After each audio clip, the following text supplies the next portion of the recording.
now it is time for Secrets of the Entrepreneurial Mind.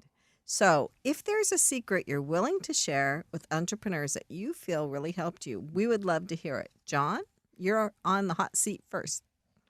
All right.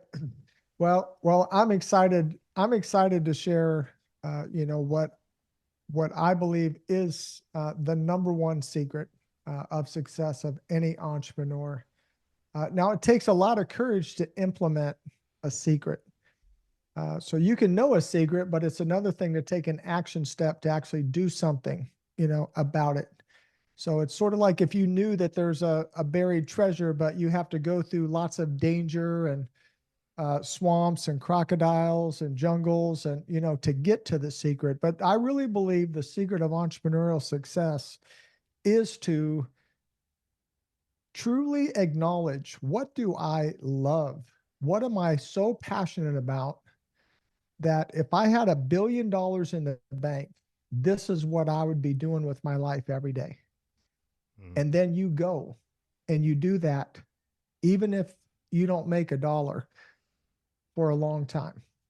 You're willing to pay the price. You're willing to suffer for a moment. When I say a moment, that moment might be 1 year. It might be 10 years, but you're willing to suffer the temporary adversity, the resistance, the setback, to truly own your passion of what you truly love and you want to do.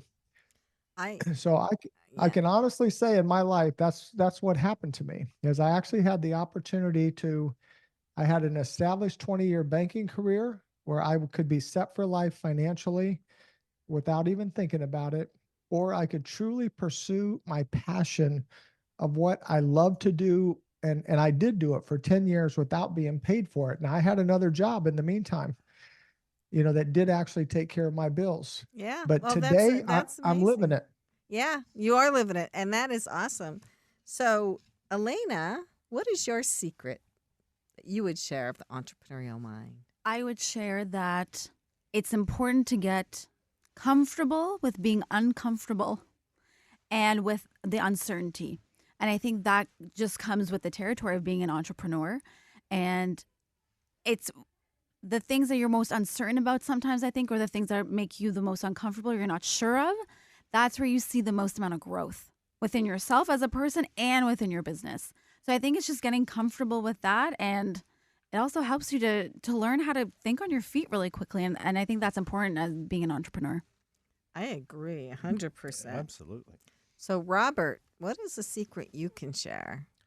Well, I can share those two secrets that I just heard because I think they're both very important. And certainly John's is one that I feel so blessed that I'm doing something that I know about, that I actually studied, that I've loved my whole life. So that's one aspect of it. But I think to add a third secret, it would be, in a way, a two-part one. One is to listen to advice from your friends, and the other part is to feel free to ignore it. And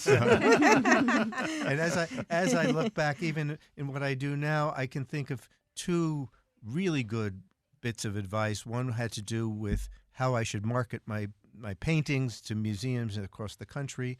It was recommended that I sort of get a station wagon and put the paintings in it and drive to every little museum. Might have worked well, I don't know, but I think it would have kept me on the road excessively. And of course, in today's world of communications, that we don't really need to have so much physical interaction, it doesn't really make sense. And then the other was that so many people have told me, look, the world is going into contemporary art. That's where you should go. You should change your direction of what you're selling, what you're doing, and really work in that field. And thank God I never did that, because my knowledge and love is in classical, historical art, and because of that, I've become a success in it. But also, I don't feel that I ever had to compromise in a way what my own interests are, and it certainly is paid off in both in financial and commercial ways, but also in personal ways. I'm a very happy man. Yeah, that's important. That's really good. So, Kenya Gibson, what is your secret? Well, I don't know if I have a secret, but I definitely have resonated a lot with what John had to say. And it brought me to a quote by a gentleman by the name of Earl Nightingale. And he says that success is the progressive realization of a worthy ideal. And that, you know, you work hard at something that you really believe in, and you may not see the full picture and how it's all going to work out, but the end reward of that, right, and the process that you're willing to go through will be worth it. And then that leads to the overall fruition of your dreams coming true. So I feel like I've been living that for 20 years in radio. So Lord, if you're listening, I'm still here trucking through, but I believe that all your little efforts lead to the bigger picture, and it works out for you, and you'll be able to live the life of your dreams. So I'm a big believer in that. That's great. That's great. Richard Gearhart. Well, I think I'm going to play off a little bit of what Robert said, and it has to do with listening. I think that being a really good listener is critical to an entrepreneur's success. There are so many places you have to listen. You have to listen to your team. You have to listen to your clients. You have to listen to your market.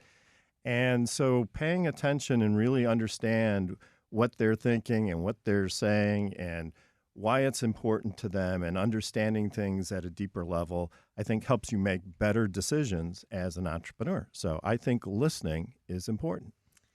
Well, and I'm going to say, yes, that's important. And I'm going to do the other half of what Robert said. I'm going to say, I think being a little bit arrogant, you really have, maybe you want to call it confidence. I think you should take it further to arrogance. You really have to, I think, be able to say, this is my thing. I don't care if you think it's not going to fly. I don't care if you think this or that. You haven't researched it as much as I have. You haven't lived it like I have. I think I can make it fly. And you know what? Take your negativity and send it somewhere else. If I could just add one thing from on a very practical level, since a lot of what I'm doing is taking risk and buying pictures that are unclear how they're going to turn out.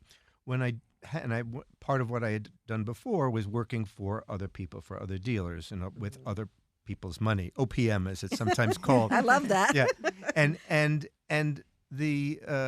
but one has to be so careful doing that. However, when you're doing it on your own and you're taking your own risk, it's liberating, because if I make a mistake, it's my own mistake. Yep. And that's a beautiful thing. Of course, if it works out well, it's also my victory. But it's also, but it's something that freedom to have your own mistakes, whether it's in doing that or making a decision, you're responsible for yourself. And if you work for someone else in a position of that responsibility in a way, there's nothing really worse than kind of feeling that you've underperformed and made a bad decision. So I find that freedom to be glorious. That's a glorious freedom for Yeah. sure.